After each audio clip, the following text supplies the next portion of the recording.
Tai Chi adalah seorang incel menjijikan yang menonton TikTok yang merusak otak. Tetapi suatu hari semuanya berubah ketika ia dipindahkan ke dunia lain dengan kemampuan curang yang menjadikannya penyihir terkuat yang pernah ada.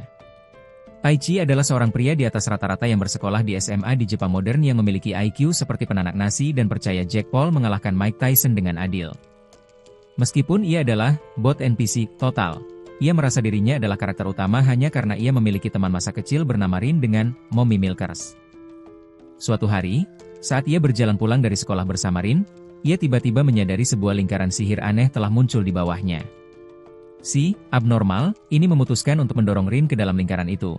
Mengira itu akan membawanya kembali ke dapur, tetapi Rin berpegangan pada si bodoh ini, dan mereka berdua pun terhanyut ke dunia alternatif. Sesampainya di sana, Tai Chi membuka matanya dan mendapati dirinya terbaring di padang hijau. Ia menemukan Rin terbaring di kejauhan dan terbangun, bertanya-tanya di mana mereka berada.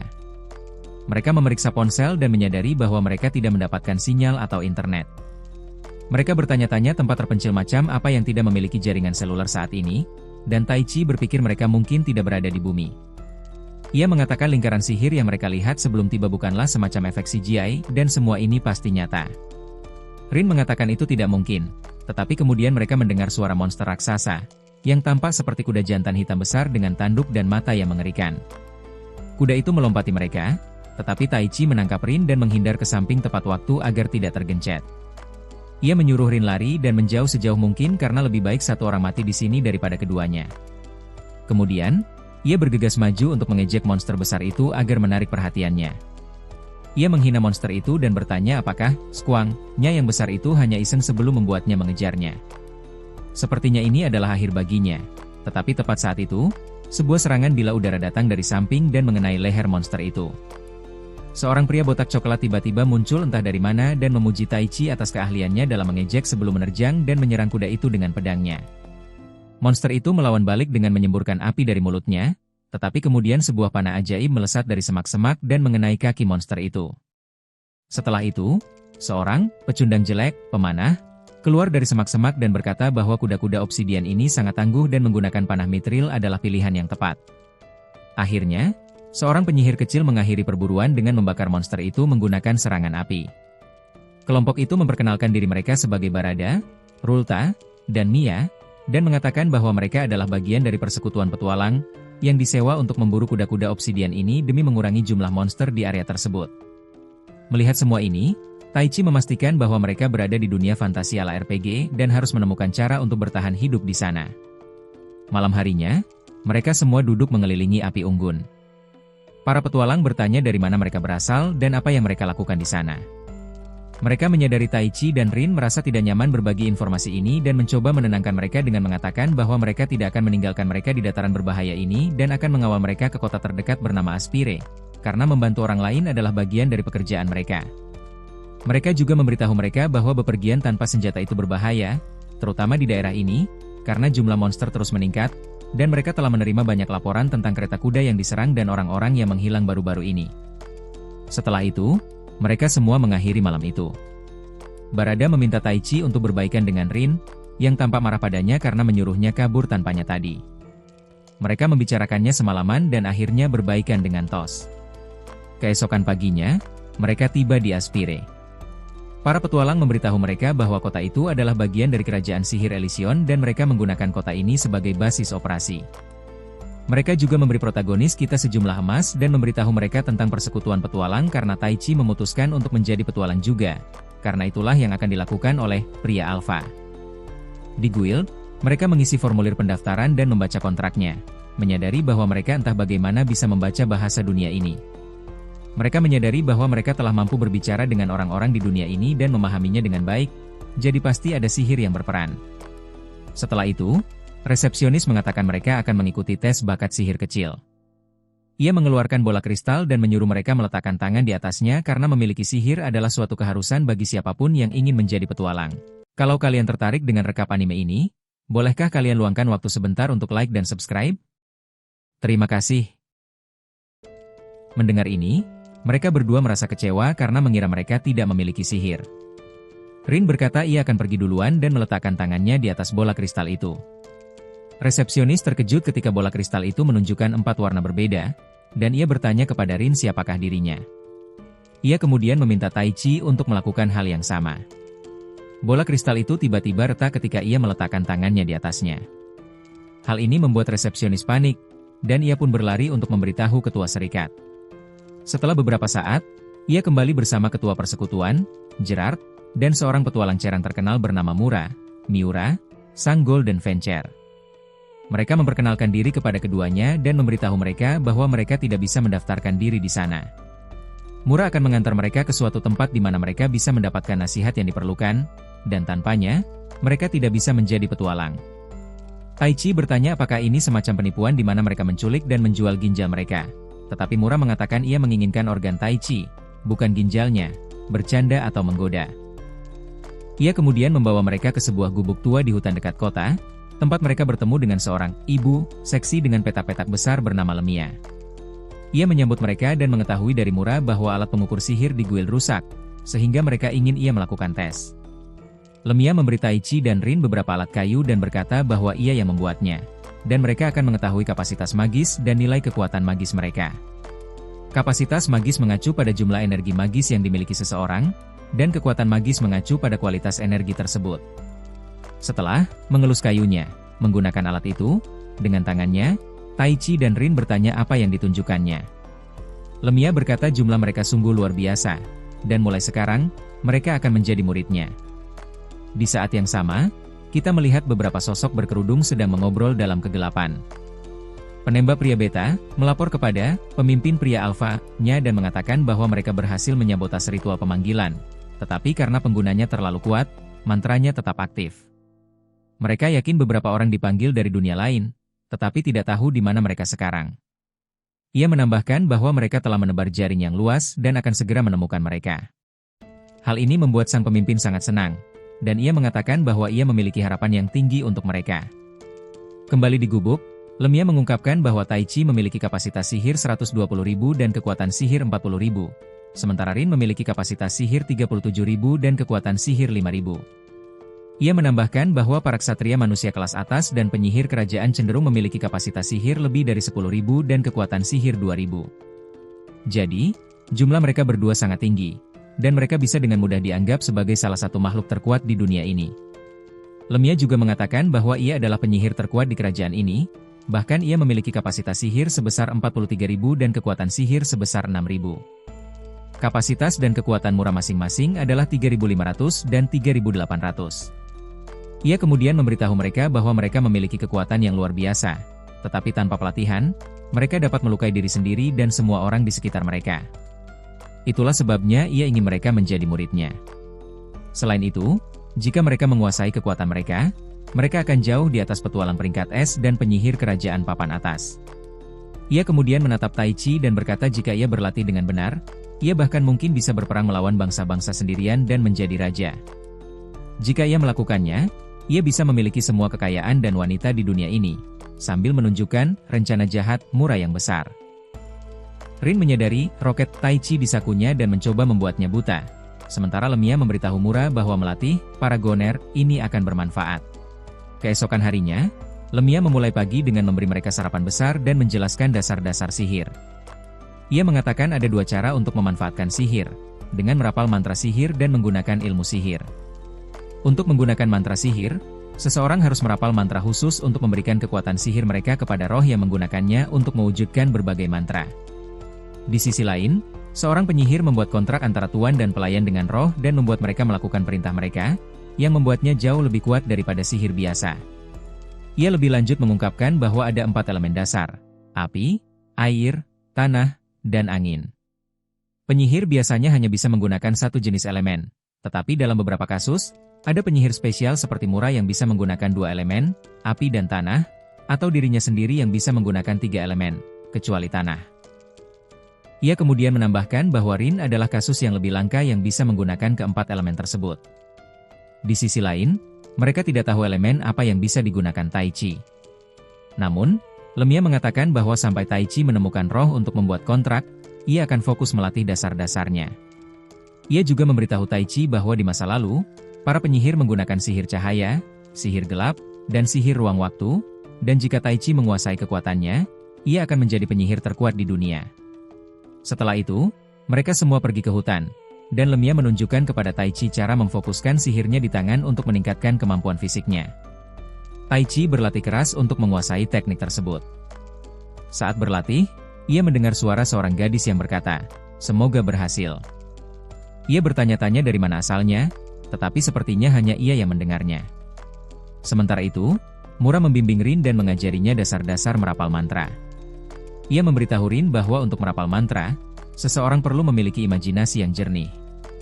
Rin segera belajar merapal mantra api dan bahkan memodifikasinya menjadi api biru dengan membayangkan gas yang terbakar, bukan kayu.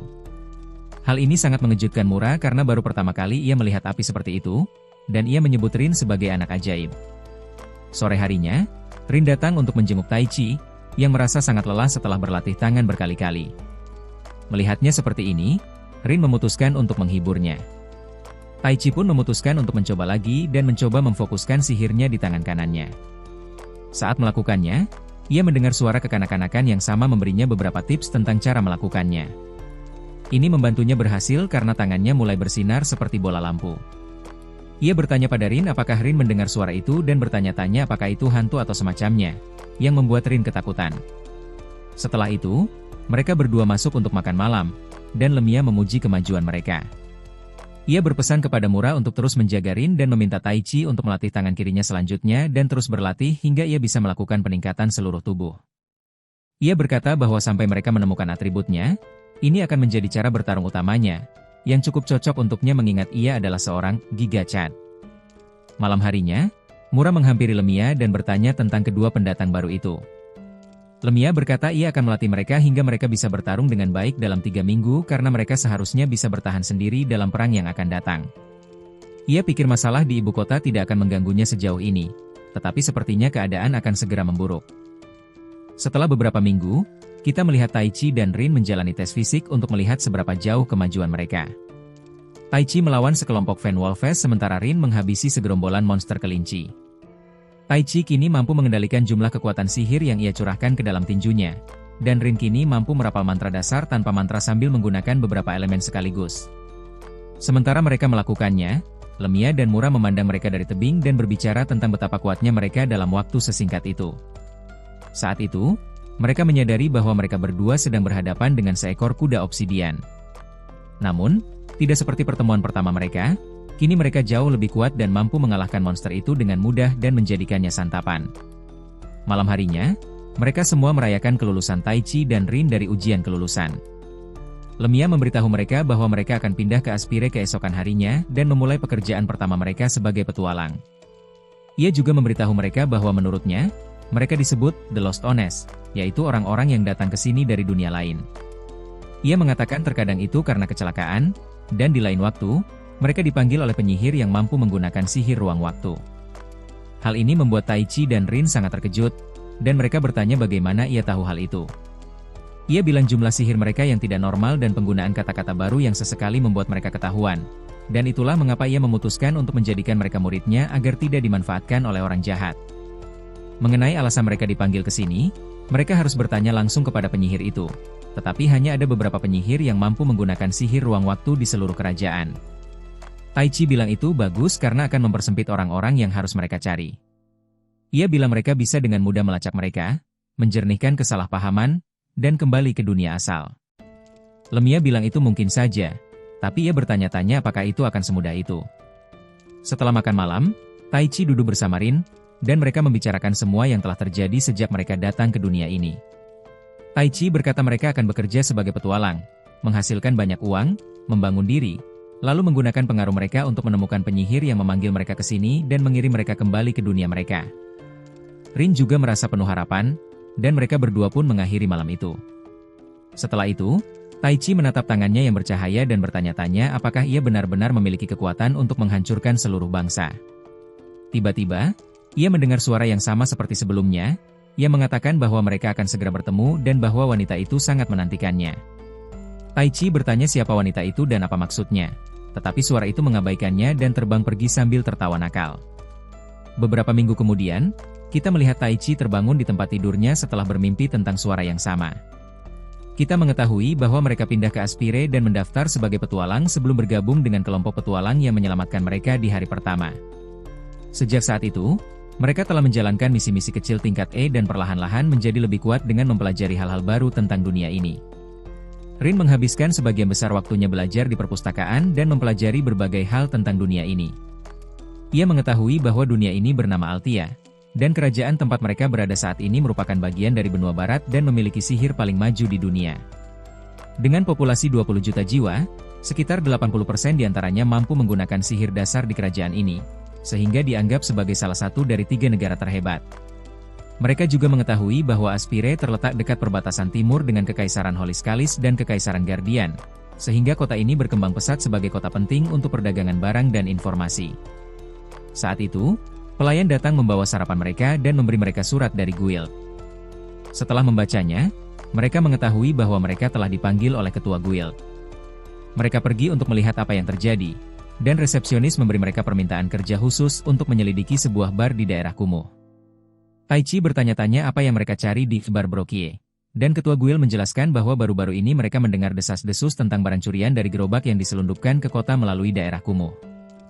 Ia memberitahu mereka untuk mencari informasi apapun yang dapat membantu mereka menangkap pelakunya, dan hadiah untuk misi tersebut adalah 7 koin perak dengan bonus. Taichi bertanya apakah mereka boleh mengambil misi peringkat D, dan ketua serikat berkata jika mereka berhasil menyelesaikannya, mereka akan naik ke peringkat D. Selain itu, misi ini sudah gagal 2 kali, dan jika mereka gagal untuk ketiga kalinya, serikat harus membayar biaya tambahan untuk penilaian yang salah. Taichi menyebut pria pendek itu pelit, tetapi ia mengatakan ia yakin dengan kemampuan mereka karena mereka adalah murid Lemia dan mengirim mereka pergi. Setelah itu, Taichi dan Rin pergi ke daerah kumuh dan memutuskan untuk bersantai sampai malam tiba, ketika bisnis gelap yang sesungguhnya terjadi. Sambil berjalan-jalan, Rin pergi membeli buah mela, tetapi harganya ternyata 2 kali lipat dari minggu lalu. Ia bertanya-tanya apakah inflasi telah menguasai dunia ini, tetapi penjaga toko mengatakan kepadanya bahwa gerobak pengangkut barang telah diserang baru-baru ini, dan semua orang menghadapi kekurangan barang. Malam harinya, Taichi dan Rin melihat sebuah kereta kuda ditarik keluar dari pintu belakang bar, jadi mereka masuk dan meminta bir kepada bartender. Bartender itu bilang dia tidak menjual minuman yang terlalu encer, tetapi Taichi menyuruhnya duduk dengan intimidasinya, haki pria alfa, dan mulai berbicara tentang kenaikan harga barang-barang di kota. Taichi mengatakan mereka berencana untuk terjun ke bisnis ini juga dan bertanya-tanya apakah mereka bisa mendapatkan informasi tentang cara kerjanya. Bartender itu bilang itu bukan bisnis untuk amatir, tetapi Taichi meletakkan sekantong koin di depannya, bertanya apakah dia mau bicara sekarang. Melihat hal ini, para NPC rakus di bar mencoba menjarah mereka, tetapi Taichi dan Rin menghabisi mereka dan memaksa mereka membocorkan rahasia. Para preman itu mengatakan bahwa mereka disewa oleh seorang pria berkerudung yang meminta mereka untuk mengirimkan barang dari gerobak yang diserang monster. Mereka tidak tahu seperti apa rupa orang itu karena terlalu gelap, tetapi mereka menjanjikan banyak uang, jadi mereka pun melakukannya. Bartender mengatakan dia tidak menginginkan uang mereka dan bahwa sudah biasa bagi bar untuk menjual barang-barang yang dibawa oleh orang-orang ini, jadi mereka harus berhenti menggali di tempat yang bukan seharusnya. Setelah itu, Taichi dan Rin keluar dan bertanya-tanya siapa dalang ini. Saat itu, mereka melihat 3 ninja wanita mengikuti, jadi mereka memancing mereka keluar dan terlibat dalam pertarungan. Taichi mencoba menahan diri, tetapi akhirnya menjatuhkan salah satu ninja dengan pukulan keras. Rin juga mendorong salah satu ninja sebelum membiarkan Taichi menidurkannya. Setelah itu, mereka menghadapi pembunuh terakhir dan bertanya apakah dia siap menyerah. Namun, ninja pertama terbangun dan melemparkan bom asap, dan mereka berdua melarikan diri, meninggalkan rekan mereka yang tak sadarkan diri. Taichi bilang mereka datang bukan untuk menakut-nakuti mereka agar meninggalkan misi. Sepertinya mereka memang benar-benar ingin membunuh mereka. Hal ini mengejutkan Rin. Mereka menyerahkan ninja yang ditangkap itu kepada guild dan meminta ketua guild untuk menjaganya tetap hidup. Keesokan paginya, Taichi dan Rin bertemu Miura di kedai, yang sedang menunggu di sana untuk memberi selamat atas promosi mereka menjadi petualang peringkat D. Miura kemudian memberitahu mereka bahwa ia memiliki misi khusus dan ingin mereka membentuk kelompok dengannya. Ia menjelaskan bahwa buah mela di hutan utara siap dipanen, sehingga para petani mengajukan permintaan untuk menangkap para perampok dan melindungi hasil panen mereka. Imbalannya adalah 500 perak, dan itu juga akan membantu kota pulih dari inflasi. Setelah mendengar semua ini, keduanya langsung setuju, dan mereka semua berangkat ke hutan utara. Mereka tiba di pertanian pada sore hari dan bertemu dengan 2 petani NPC dan seorang petani yang tampak mencurigakan bernama Chasim. Sambil menjabat tangannya, Taichi merasakan sesuatu yang aneh dan memegang tangannya sebentar sebelum akhirnya tersadar. Setelah itu, mereka semua berjalan di ladang untuk melihat pohon mela. Dan Rin merapal mantra penginderaan sihir pada tongkatnya untuk mendeteksi jejak sihir yang masih tersisa di area tersebut. Ia akhirnya menemukan sinyal yang menunjukkan monster besar sedang menuju ke ladang, dan mereka semua mengambil posisi untuk melawannya. Setelah beberapa saat, kita melihat seekor ogre raksasa dan beberapa orc keluar dari hutan. Sebagai pejantan alfa, Taichi menyuruh Miura untuk mengurus ketiga anak kecil itu dan meminta Rin untuk memberikan dukungan sementara ia mengurus monster raksasa itu sendiri. Ia berpikir menggunakan peningkatan level 35 sudah cukup, dan akhirnya menghabisi ogre itu dengan satu pukulan keras ke wajahnya. Malam harinya, Miura duduk bersama Taichi dan Rin dan memberitahu mereka bahwa orc dan ogre tidak lazim di wilayah ini. Jadi ini pasti bagian dari rencana jahat seseorang. Mereka memutuskan untuk memasang jebakan dan mengakhiri hari itu. Sementara itu, kita melihat seorang gadis berkerudung dikelilingi oleh sekumpulan mayat. Ia menggunakan mantra untuk menyedot energi kehidupan dari mayat-mayat itu dan berkata ia senang bertemu para penyihir, merujuk pada Taichi dan Rin, lalu menghilang menggunakan jubah tak kasat matanya. Terima kasih telah menonton sampai titik ini. Ini belum akhir. Untuk kelanjutannya silakan like dan subscribe dan nantikan. Kami punya video lainnya untuk Anda. Silakan klik video sebelah kiri atau kanan dan nikmati.